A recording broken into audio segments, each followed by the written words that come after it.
नमस्कार विद्यार्थी मित्रों, कक्षा 11वीं यूनिट नंबर 6 भारत माता की जय,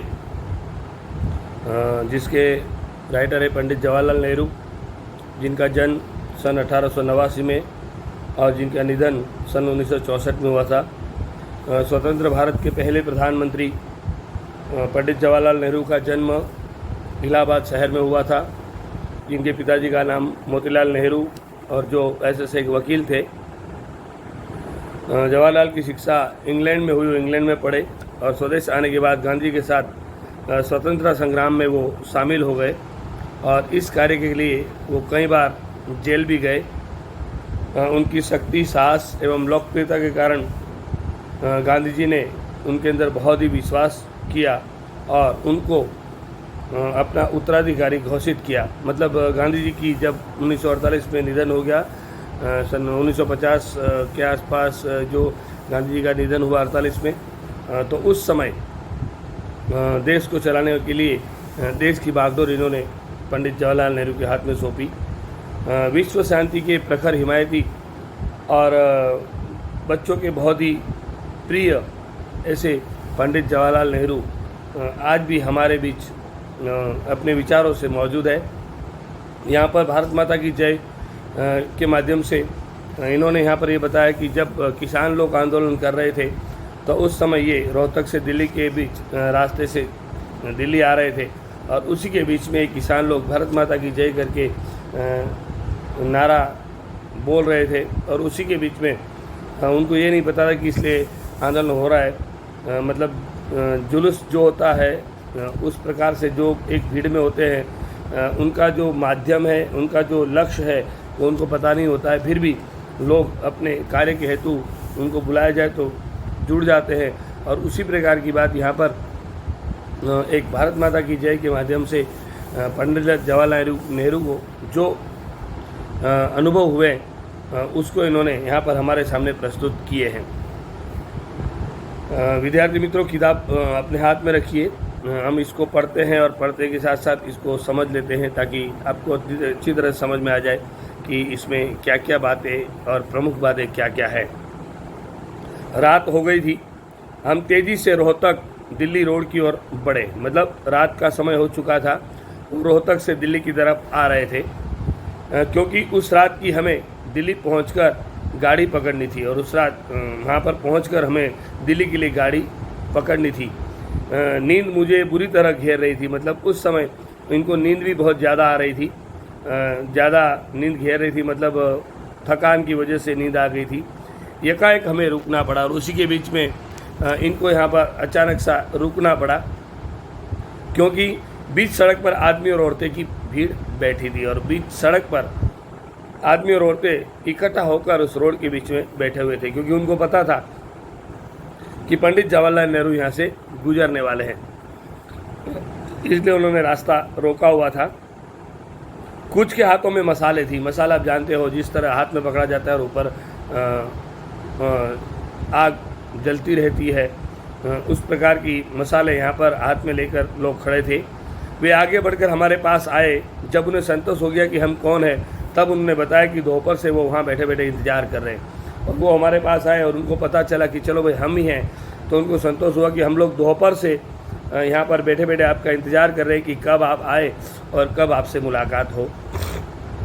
वे सब हष्टपुष्ट जाट थे। मतलब जाट जाति के लोग हष्टपुष्ट, एकदम कदावर बलवान व्यक्ति थे। उनमें ज़्यादातर छोटे मोटे ज़मींदार थे और उस बीच में जो लोग थे उसके बीच में ज़्यादातर लोग छोटे मोटे ज़मींदार थे। उनसे बिना थोड़ी बहुत बातचीत किए आगे बढ़ना मुमकिन नहीं था। मतलब अब एक बात फिक्स हो चुकी थी, तय हो चुकी थी कि अगर उनके साथ बात नहीं करेंगे तो आगे नहीं बढ़ पाएंगे, इसलिए अब उनके साथ बात करना बहुत ज़रूरी था, क्योंकि रास्ता उन्होंने रोक रखा था। इसलिए हम बाहर आए और रात के धुंधलेपन में हजारों या इससे भी ज़्यादा जाट मर्दों और औरतों के बीच बैठ गए और उसके बीच में ये गाड़ी से नीचे उतर कर आए और जो लोग बैठे हुए थे उस रात के धुंधलेपन में वो हजारों लोगों के बीच में जो ज़्यादा जाट और मर्दों और औरतों थी उसके बीच में जाकर बैठ गए। मतलब इस तरह से एक जैसे मीटिंग ली हो, इस तरह से उसके बीच में जो आकर बैठ गए। उनमें से एक चिल्लाया, कौमी नारा, और हजारों लोगों ने मिलकर जोश के साथ 3 बार चिल्लाकर कहा वंदे मातरम, मतलब नारे लोग लगाने लगे। फिर उन्होंने भारत माता की जय के नारे लगाए। एक बार पहला नारा क्या हुआ, कौमी नारा वंदे मातरम, और फिर उन्होंने भारत माता की जय का नारा लगाया। यह सब वंदे मातरम और भारत माता की जय किस लिए है, मैंने पूछा, मतलब पंडित जवाहरलाल नेहरू ने पूछा कि आप लोग इस तरह से वंदे मातरम और भारत माता की जय किस लिए कह रहे हैं। कोई उत्तर नहीं। पहले उन्होंने मुझे घूर कर देखा और फिर एक दूसरे के मुंह ताकने लगे, और मेरे इस प्रश्न के उत्तर तो कोई किसी ने नहीं दिया, पर सब एक दूसरे के मुंह ताकने लगे और एक दूसरे की तरफ देखने लगे भाई इसका जवाब क्या दिया जाए। दिखाई पड़ता था कि वो मेरे सवाल करने से कुछ परेशान हो उठे। मुझे ऐसा लगा कि जैसे मेरे इस सवाल करने से वो लोग परेशान हो उठे हैं। मैंने सवाल दोहराया, बोलिए ये नारे लगाने से आपका क्या मतलब है, आप बोलिए, कुछ मौन मत रहिए, ये नारे लगाने से आपका क्या मतलब है। फिर भी कोई जवाब नहीं मिला, फिर भी उनके बीच में से कोई जवाब नहीं आया। उस जगह के अधिकारी कांग्रेस कार्यकर्ता कुछ खिन्न से हो रहे थे, और उसी के बीच में जो कांग्रेस कार्यकर्ता थे वो खिन्न मतलब दुखी हो रहे थे। अपने मन में ग्लानि पैदा हो रही थी कि भाई क्या जवाब दे। उन्होंने हिम्मत करके सब बातें बतानी चाहिए, लेकिन मैंने उन्हें प्रोत्साहन नहीं दिया। और जो कांग्रेस कार्यकर्ता थे वो बात बताना चाहते थे, पर मैंने उनको प्रोत्साहन नहीं दिया, क्योंकि कहने का मतलब कि हमारे लोग इस बात को बताएं, इससे बेटर कि वो लोग अगर अपने मुंह से ये बात बताए तो काफ़ी अच्छा रहेगा। ये माता कौन है जिसको आपने प्रणाम किया है और उसके जय के नारे लगाए हैं? ये माता कौन है? भारत माता की जय आप बोल रहे हैं, तो ये माता कौन है और आप इसके लिए नारे लगा रहे हैं? मैंने फिर सवाल किया। वे फिर चुप और परेशान से हो रहे। ऐसे अजीब सवाल उनसे कभी नहीं किए गए थे, मतलब ऐसे सवाल किसी ने कभी तक उनसे पूछे नहीं थे। सहज भाव से उन्होंने सब बातों को मान लिया था, सब बातों को उन्होंने स्वीकार कर लिया था। जब उनसे नारे लगाने को लिए कहा जाता था वे नारे लगा देते थे। बस एक बात थी कि जो इकट्ठा लोग होते थे उनमें कोई व्यक्ति उनको कहा जाता कि भाई ऐसा करना है, तो लोग उस तरह कर देते थे, मतलब नारे लगाने का बोलते थे तो लोग नारे लगा देते थे। उन सब बातों को समझने की उन्होंने कभी कोशिश नहीं की थी, उन सब बात को उन्होंने समझने की कभी कोशिश नहीं की थी। कांग्रेसी कार्यकर्ताओं ने नारे लगाने के लिए कहा तब उज्र कैसे कर सकते थे? अगर कांग्रेसी कार्यकर्ता ने उनको नारे लगाने के लिए कहा तो फिर वो विरोध नहीं कर सकते थे, केवल जो आदेश था उसका पालन करना था। वे तो खूब जोर से पूरी ताकत लगाकर चिल्ला देते थे, खूब जोर से ताकत लगाकर चिल्लाते थे, भारत माता की जय, कौमी नारा वंदे मातरम। बस नारा अच्छा होना चाहिए था, इससे उन्हें खुशी होती थी और शायद इससे उनके प्रतिद्वंदियों को कुछ डर भी होता था। उनसे इनको थोड़ी खुशी भी होती और उनके जो प्रतिद्वंदी मतलब उनके जो विरोधी लोग थे उनको भी कुछ डर जैसा महसूस होता था। अब भी मैंने सवाल करना बंद नहीं किया था, अब भी उनसे सवाल तो वो मैं पूछ ही रहा था। कौन? जवाहरलाल नेहरू। बेहद हिम्मत करके एक आदमी ने कहा कि भारत की माता का मतलब है धरती से, मतलब हम भारत माता की जय बोले तो माता का मतलब हमारी भारत माता जो हमारी धरती है उससे है। उस बेचारे किसान का दिमाग धरती की ओर ही गया, जो उसकी सच्ची माँ है, भला करने और भला चाहने वाली है। और सचमुच किसान की सच्ची माँ तो उसकी माता धरती माता है, जो उसका भला और उसका सब कुछ जो है अच्छा करने वाली वो उसकी माँ है, जिससे उसकी फसल पैदा होती है और उसी के द्वारा उसका जीवन चलता है। कौन सी धरती? मैंने फिर पूछा। अब उस बात को वो आगे बढ़ा रहे हैं कि भाई कौन सी धरती? मैंने फिर पूछा। क्या आपके गांव की धरती या पंजाब की या तमाम दुनिया की? आपके गांव की धरती, पंजाब की या तमाम दुनिया की धरती की आप बात कर रहे हैं? इस पेचीदा सवाल से वे परेशान हो गए, और ऐसे पेचीदा मतलब थोड़े असमंजस में पड़ जाने वाले प्रश्न मैंने किए तो वो थोड़े परेशान से हो गए कि भाई इसका उत्तर क्या दे। तब बहुत से लोगों ने चिल्लाकर कहा कि इस सब का मतलब आप ही समझाइए, और इस सब का मतलब आप ही समझाइए, क्योंकि आप ही भारत देश के प्रधानमंत्री हैं। कुछ भी नहीं जानते और सारी बातें समझना चाहते हैं, और वो लोग कुछ भी जानते नहीं और सारी बातें समझना जानते हैं, चाहते हैं। मैंने उन्हें बताया कि भारत क्या है, किस तरह वह उत्तर में कश्मीर और हिमालय से लेकर दक्षिण में लंका तक फैला हुआ है। हमारा भारत मतलब उत्तर में कश्मीर से लेकर हिमालय से लेकर दक्षिण में लंका तक फैला हुआ है। उसमें पंजाब, बंगाल, बम्बई, मद्रास सब शामिल है, जिसमें हमारे जो बड़े बड़े शहर हैं वो सारे उसमें शामिल हैं।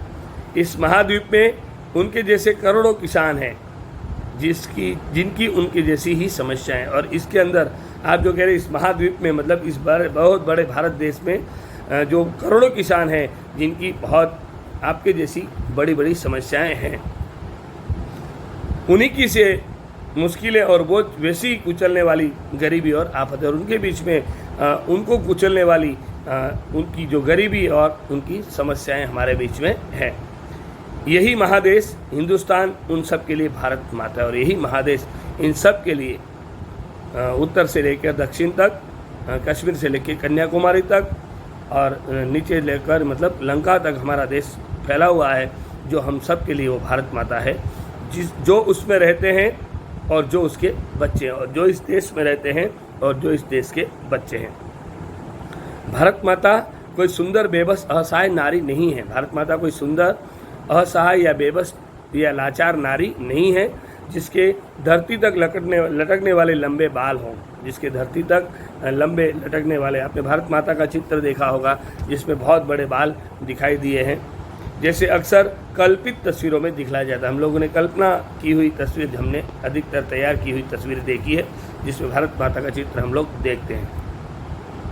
भारत माता की जय, ये जय बोलकर हमने किसकी जय बोली?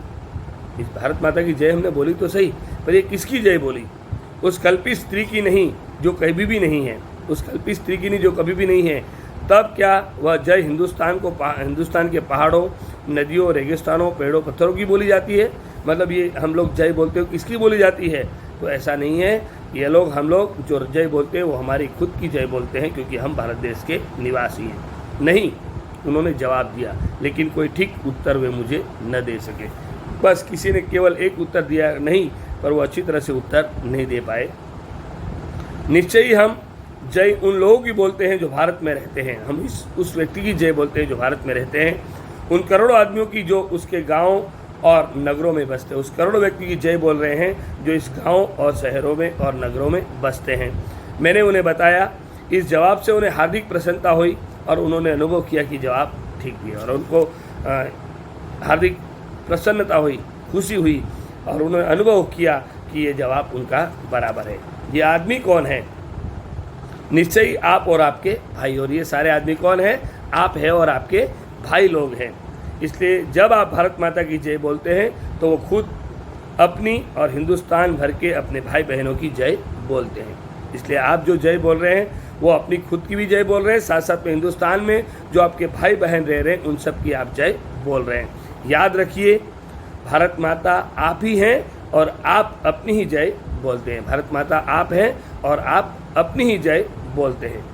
ध्यान से उन्होंने सुना, और ये सारी बात इन्होंने सब ने मिलकर ध्यान से सुना। प्रकाश की उज्जवल रेखा उनके भोले भाले चेहरों पर उदित होती दिखाई दी। एक प्रकाश की रेखा उनके भोले भाले चेहरे पर एकदम जैसे दिखाई दी हो, नई चेहरे पर एक नई रेखा उत्पन्न हुई ऐसा दिखाई देने लगा। मतलब प्रफुल्लित हो गए, आनंदित हो गए। यह ज्ञान उनके लिए विचित्र था कि वह नारा जिसे वे इतने दिनों से लगा रहे, ये ज्ञान उनके लिए विचित्र था इसलिए कि इतने दिनों से ये नारा लगा रहे थे, पर उनको ये पता नहीं था कि नारा हम लोग किस लिए लगा रहे हैं। उन्हीं के लिए था ये सारा नारा, जो इतने दिनों से लगा रहे थे वो नारा इन खुद के लिए ही था। रोहतक जिले के गांव के उन्हीं बेचारे जाट किसानों के लिए, रोहतक जिले के जो बेचारे जाट लोग थे, जो किसान लोग थे, उनके लिए ही ये नारा लगाया जाता था। ये उन्हीं की जय थी, ये उन्हीं लोगों की जय थी जो इस बेबस लाचार होकर इस देश में अपना काम कर रहे हैं। तब आइए एक बार फिर मिलकर पुकारें भारत माता की जय। मतलब हम लोग सब मिलकर एक बार फिर से पुकारें कि भारत माता की जय। मतलब कहने का तात्पर्य यहाँ पर यह है कि पंडित जवाहरलाल नेहरू ने इन लोगों के बीच में बैठकर उनकी जो समस्या है वो सुलझाने का तो प्रयत्न किया, साथ साथ में भारत के प्रति उनके अंदर जो प्रेम था, जो वात्सल्य था भारत के प्रति, जो उनके अंदर बहुत बड़ा प्रेम हमको देखने मिलता है, वो उन्हें पता नहीं था कि हम किस प्रकार देश के प्रति अपना प्रेम व्यक्त करते हैं। और वही बात इन्होंने, यह बात हमारे सामने पंडित जवाहरलाल नेहरू ने लोगों के बीच में प्रस्तुत की कि आप जो भी जय भारत माता की कर रहे हैं तो हमारे खुद की, हमारे देश की और हमारे देश में रहने वाले भाई बहनों की जय पुकारते हैं। मतलब पंडित जवाहरलाल नेहरू का जो नज़रिया था उनको समझाने का बहुत ही अच्छा था और सारी बातें उनको समझ में आ गई और उनकी सारी समस्याएं भी यहाँ पर समाधान हो गई। मतलब कहने का तात्पर्य है कि एकदम विश्व शांति के रूप में जो उन्होंने ख्याति प्राप्त की है वो सचमुच पूरे जीवन के दौरान खरे उतरे हैं। और हमारे स्वतंत्र भारत के जो पहले प्रधानमंत्री पंडित जवाहरलाल नेहरू है, उन्होंने देश को एक नई राह दिखाने का हमेशा प्रयत्न किया था। विद्यार्थी मित्रों, स्वाध्याय के साथ साथ आप शब्दार्थ और टिप्पणी लिखते रहिए। जो शब्दार्थ और टिप्पणी दी गई जिसमें कठिन कठिन शब्द के अर्थ यहाँ पर दिए हैं वो लिख लीजिए। और स्वाध्याय में विकल्प, 1 वाक्य के प्रश्न, 2-3 वाक्य के प्रश्न और 5-6 वाक्य के प्रश्न हैं वो भी लिख लीजिए। और साथ में व्याकरण मैंने आपको कुछ टॉपिक भेजे हैं और अगर नहीं भेजे तो बहुत ही जल्द मैं आपको भेज दूंगा ताकि आपको व्याकरण के टॉपिक्स भी तैयार हो जाएं। और जब हम फेस टू फेस और समय जब जल्दी हम लोग आने मिलेंगे तब आपके सामने सारी बातें एकदम क्लियर सी प्रस्तुत हो जाएगी। विद्यार्थी मित्रों, जो यूनिट्स अभी तक चलाए गए हैं करीबन 5 यूनिट कंप्लीट हो गए और ये 6ठा यूनिट है, तो इन 6 यूनिट के स्वाध्याय के नोट्स आप रेडी रखिए और जब हम मिलेंगे तब ये सारे नोट्स आपके हम लोग देखेंगे और साइन भी हो जाएगी ताकि आपको पता चले कि हमने कितना कार्य किया है। इसलिए जो काम आपको सौंपा जाता है वो साथ साथ में करते रहिए। धन्यवाद। Thank you very much.